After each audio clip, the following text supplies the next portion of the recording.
Welcome to சுடு தண்ணி. இன்னைக்கு 26 days of A to Z சேலஞ்சில் நம்ம பார்க்க போகிறது எஸ்கான சால்சா எப்படி பண்ணுறதுன்னு பார்த்துடலாமா?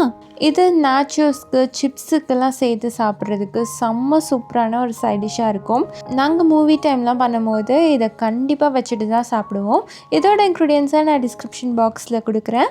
இப்போ வாங்க சேர்ந்து சமைக்கலாம். ஸோ ஃபஸ்ட்டு இதுக்கு ஒரு பவுலில் ஒரு பெரிய சைஸ் வெங்காயம், ஒரு பெரிய தக்காளி சேர்த்துக்கோங்க.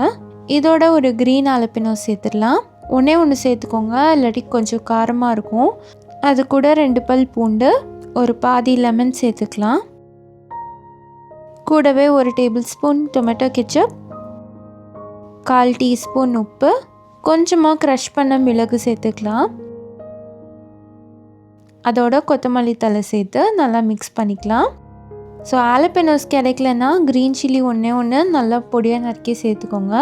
இதில் என்ன சேர்த்தாலும் நல்லா ஃபைனாக நறுக்கிக்கணும். அப்போ தான் அது ரொம்ப தனி டேஸ்ட்டாக தெரியாமல் நல்லா கலந்துருக்கும். ஸோ குட்டி குட்டியாக சாப் பண்ணி தான் இதை நம்ம யூஸே பண்ணணும். இப்போ நம்மளோட சால்சா ரெடியாக இருக்குது. இதை இன்றைக்கி நான் நாச்சோஸோடு சாப்பிட்டேன். செம்ம சூப்பரான காம்போ. ஸோ கண்டிப்பாக ஒரு சிம்பிளான ஒரு சைட் வேணும் அப்படின்னா இதுதான் ஒரு பர்ஃபெக்ட் சாய்ஸாக இருக்கும். இதை நீங்கள் 1 டைம் செஞ்சுட்டிங்கன்னா அதுக்கப்புறம் அடிக்கடி செய்வீங்க, ஏன்னா அவ்வளோ டேஸ்ட்டாக இருக்கும். நீங்களும் இதே மாதிரி இதை ட்ரை பண்ணி பார்த்துட்டு எப்படி இருந்துச்சுன்னு சொல்லி கமெண்ட்டில் சொல்லுங்கள். இந்த வீடியோ உங்களுக்கு பிடிச்சிருந்தால் லைக் பண்ணுங்கள். சுடு தண்ணி சேனலை சப்ஸ்கிரைப் பண்ணுங்கள். தேங்க்யூ.